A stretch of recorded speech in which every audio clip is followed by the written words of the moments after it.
And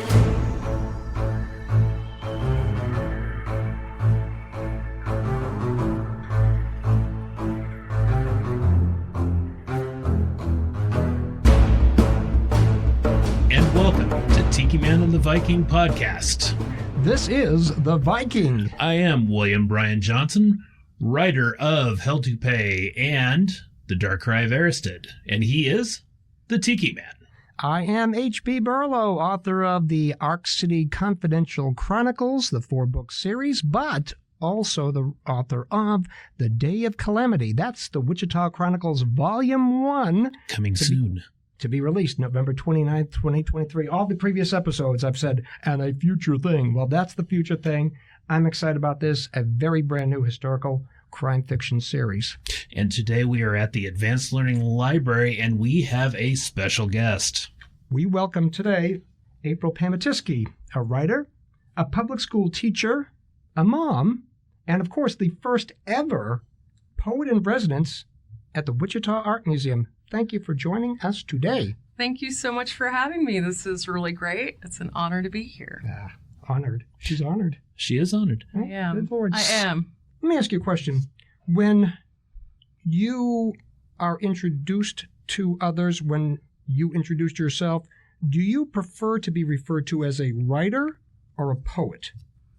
That is such a great question. I typically say writer, but the only reason for that is this idea that I'm limited to poetry is not something I want to embrace, even though it's been the genre that I predominantly write in. I think that so often just embracing the idea that you're a writer is really hard for a lot of people, right? It's a hobby. Oh, I'm not a real writer. And so I own it. I'm a writer, capital W-R-I-T-E-R. And then poet is just something I've been doing lately. There's a lot of imposter syndrome in this, and I'm glad to see you own that. Yeah. How long have you been writing poetry? 15 years now. 15 years. So I did say lately, just funny, I studied fiction and studied the craft of storytelling. And so I probably should have studied poetry when I was in college, but I didn't. And so I feel like I have been on a 15-year journey to better understand what poetry even is and to write it. So yeah, 15 years. I was pregnant with my oldest daughter when I started to write poems. Do you recall what was the impetus that brought you from fiction to poetry? Yes, I had a shorter amount of time at first. So I often write narrative poems. I often write prose poems that even just write all the way across the page and allow the end of the page to break. And so there's some discussion and debate over whether or not that's even poetry. I mean, obviously it is because it hinges on the image and isn't so concerned with getting to the end of a story or the end of a plot.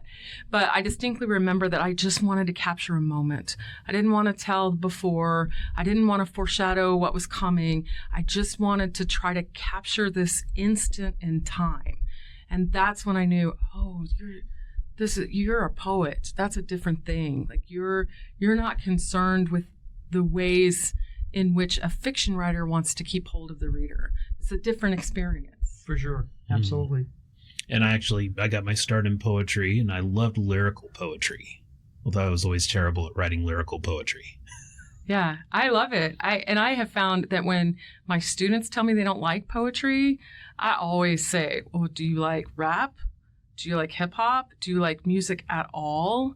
Because those are poems. Mm-hmm. All of those songs are written with poetic form.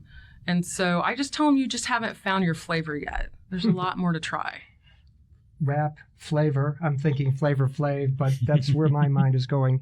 Okay, so you're a teacher as well, public school teacher. How does your writing inform being a teacher and then vice versa? Well, I even went through a period of time, especially here in Wichita, when I would do open mics and I would do spoken word stuff. It was almost always about being a teacher. So they would introduce me as the teacher poet. So yeah, for a while I was definitely stealing right from my students and what I was seeing them do and say and how they behaved and acted. but also just the struggle of what it means to try to put a piece out there. I really empathize. When students are like, Miss, I don't even know where to start. I'm like, I know, right? And so I know what that struggle is like. I continue to have that struggle, that same struggle that they have.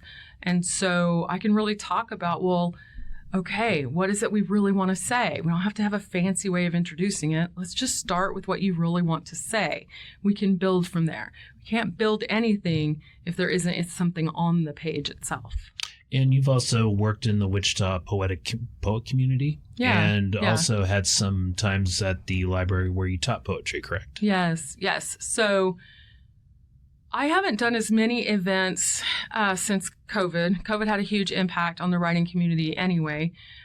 So I haven't done as many public events, but it used to be that's something I really enjoyed, was either sponsoring an event or helping an open mic or bringing more people into an open mic. I did the Wichita Broadside Project, where I paired artists and writers together. I was a part of that. And we made some really amazing work. And I am in process of writing my grant to try to renew that project. Ooh. I'd like to start that project up again. Oh, excellent. Yeah, it's the work that is created is so great, but what's better is how many artists meet writers and how many writers meet artists. And it's really, that part I think is the best of it. There's a real exchange that happens. But right now I had cut way back, and I decided after pandemic that only what I really wanted to do and not overbook myself. Mm-hmm. So right now, once a month, I do the Wichita Community Writing Workshop here at the public library. It's on first Thursdays from 6 to 8. And right now we're housed in the boardroom, which is upstairs. I do have a partner. His name is Mark Barlow, and he's a script writer. And so we invite anyone that wants to come and, share their work or share their love of writing or just be part of our group. That's been a huge impact. I love doing that. And what's amazing, too, at the recent Local Authors Day here at the library, I saw a handful of people from the workshop that came. They didn't have tables. They were just taking the next step in their development towards saying, okay, if I write, maybe I can have something out there. Maybe I can, if I'm brave enough, stand in front of other people and promote my work, which is the most difficult thing to do. It is the scariest thing as a writer, to bring it from a vacuum out into the public. Now, before we start talking about the poet in residency, I should say, would you like to read one of your pieces? Sure. This is called Firefly. He would reach down in the cicada twilight, leaning far over, bent in half like a rubber band man, would reach down with one negligible hand and grasp a lightning bug in the cave of his fist, delicately hold out to me that reached hand, now open, palm up, and I would reach out my own hand, waiting, palm down, and he'd smear the life of that bug across my ring finger so that I would glow in the massacred dusk, glow in the twin elms of disgust and delight. Fantastic. I feel like I have to say something about that poem, though, right? Please do. I was going to ask you where that came from. I'm fascinated with the things we did as kids that we didn't really think about a whole lot, that were actually kind of horrible. And smearing firefly guts over our hands? Yeah, it was glowing jewelry when I was a kid. Mm-hmm. Like it was gorgeous. And we would fill jars with lightning bugs and fireflies. And then I don't know that I was smart enough to open the jar back up. And we weren't always kind as children. No, I'm sort of horrified by it. But I remember that delight, which is overshadowed with now. We rewrite memory over and over again. I'm really kind of fascinated with that. And so, here's this memory where I have this delight, but also as an adult, I'm like, well, I'm not going to teach my kids that. Like, we're not going to do that. Although, going back to writing exercises, we're both members of Flint Hill Writers Group, and it amazed me going back and doing some of the old memories, writing about my grandmother's house. And we're talking accessing memories from 30, 40, 50 years ago. And it's just all that comes back to you, and just how hard it was sometimes to write about that stuff. Well, I think that, one, we're constantly recalibrating our memories. We're constantly trying to make new meaning from old things that happened. So anytime we unpack something, we have to compare it to who we think we were then, to who we are now. And I think a lot of it we make up, and we don't even know that we're doing that, but we're sort of making up because we want to be the hero of that story, right? And so, yeah, I'm fascinated with unpacking memory for poems, and setting it against who I thought I should be at that time versus who I actually was. So, yeah, I've been playing with identity a lot and memory quite a bit. Yeah. I tell you something, I've read a lot of your work in the past. I've heard you read in the past, and what touches me the most is the sonic aspect of your poetry. Most poets reference an image and trying to capture an image. I listen and what it sounds like, and we're not talking about, iambic pentameter. Right. I'm just talking about how it sounds and the words and the word placement and how the words contrast, conflict, and complement each other. And that's what's been the most fascinating aspect of your work that I've enjoyed the most, how it sounds, and not just when you read it, which you read beautifully, but how it looks on paper. And I think a lot of people tend to think that if it just sounds good when I read it, that's great. But if you try to print it or publish it and it doesn't sound as good to the reader's mind, I don't think it works as well. Hers does. Mm-hmm. And speaking of which, you have an anthology out. I do. I do want to answer or respond to that. I'm a grown adult, and this is when I realized I was an auditory processor. I thought you had to be a musician to be someone who takes sound into account. And I'm clearly not a musician. I'm not a singer. I don't play an instrument. I played an instrument in high school, and that was a very long time ago. So acknowledging that is part of my process was a big deal to me. Just embrace that, right? Oh, you are an auditory processor. You do need to hear it out loud. Your ear needs to be as satisfied as your heart. And that has very much become part of my revision process. Wow. So thank you for saying that. Absolutely. But also, I have an anthology or a collection out from Spartan Press, actually. It's gorgeous. It's called Waterbound. But most of the work was written in 2017 and 2018. Mm-hmm. And the collection came out in 2019. And I got to do a couple of things, a couple of readings, a couple of events. And then, 2020 spring happened, March, and the world shut down. And I've written so much since then. It's funny to me to be like, oh yeah, I do have this collection that I wrote. How's your poetry changed since COVID? Oh my goodness. I still write about being a mom. I still write about the moments, the ordinary moments, the washing the dishes, the laundry. But I have embraced the fact that I'm a collaborator. And the majority of my work now in production is in collaboration. I did a major collaboration with Amanda Feaster that was pairing my work and my Ginsberg sentences, short poems, with her photography. Mm-hmm. And I remember that. That was a great show. It's been shown a couple times now, and every time I just appreciate how people get to interact with my work. I'm in a second collaboration with her right now about beautiful dead things, which isn't as weird as it sounds, but there's a lot more grief, I think, to the work I'm processing now than there was pre-pandemic. Like William Blake, maybe I had a series before where I was innocent, and maybe I have a series now where I'm not so innocent anymore. And so, yeah, there's been that change as well. But that also ties in with the aspects of memory too. You can look upon, it's almost like the dividing line: pre-COVID, post-COVID, and what is your life, your attitude, and your opinions like on both sides of the coin. Yeah, I've become much more protective of myself also. We learned very valuable lessons during this shutdown, I think, and then we forgot all of those lessons. Yeah. And so I started to overschedule and overbook myself because I want to do it all, right? I just want to do it all. But I've gotten a lot better at being like, but you can't. You cannot actually do that reading and that event and that collaboration and all of those things and be mom and be wife. You can't. There was a huge period of introspection during that time, and then suddenly everything turned back on. Well, and it took me longer. Like I didn't write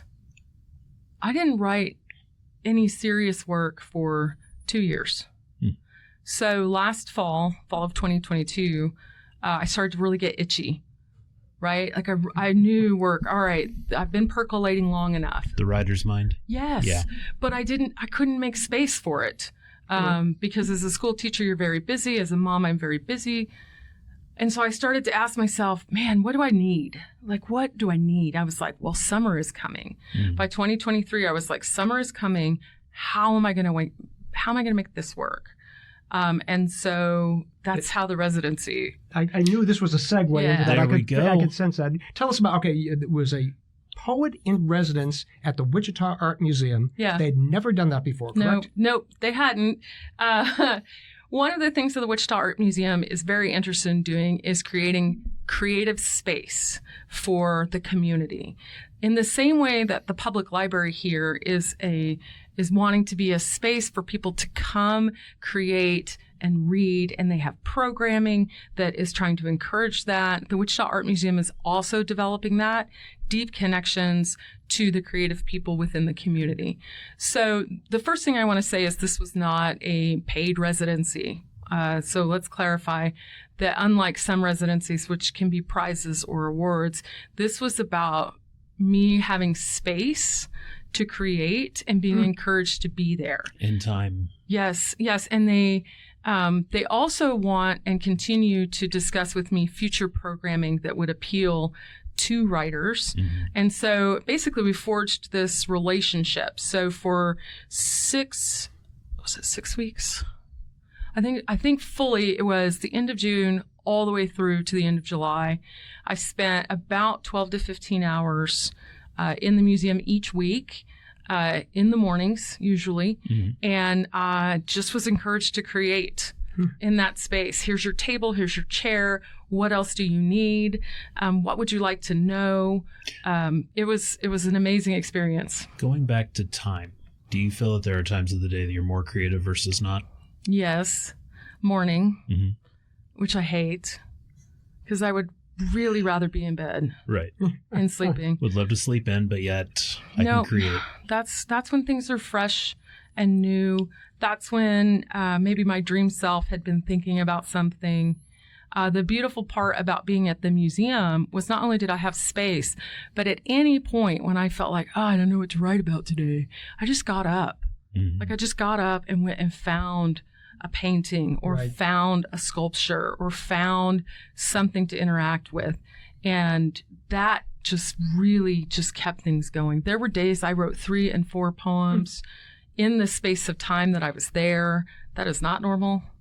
And I realized that some of them need some real polish. These are not finished drafts, but just the creative output was tremendous. This seems like a natural extension of the Broadside Project, the whole notion of art and writing together, blending, going in and out, like a yin-yang type of Mandela effect? Medallion, whatever, you know what I'm saying. Well, I do think there's a long history of poets and artists just chilling, just hanging out in their salons and arguing with each other. But we need our muses. Yes, but what was cool about that was that, as I didn't know, but as you move around the museum, there are any number of pieces on display where you're like, oh, like there's a little portrait of Gertrude Stein and her partner in their home. There is a picture of a couple.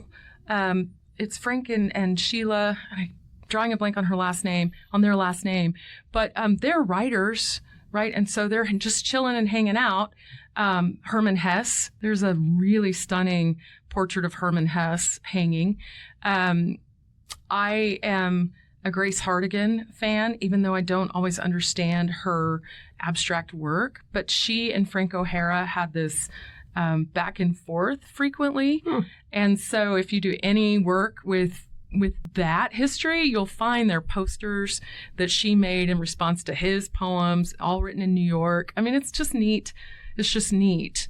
And so, I actually asked the Art Museum, think about a program where you just talk about what's in the collection that is writers connected to artists. And through Flint Hill Writers, we did a little day out there walking around, and it cracked me up because you looked at me and said, are you writing about this piece? Are you writing about this piece? And it's like it was the two that I had really stared at. And wanted to do a little bit more with. Yeah, I don't know if I believe that it's the soul of the painter, the soul of the subject, but there is something about the work. Yes. In that quiet space. Can you tell us about your Instagram page, please? Sure. So I basically use Instagram to document my writing journey.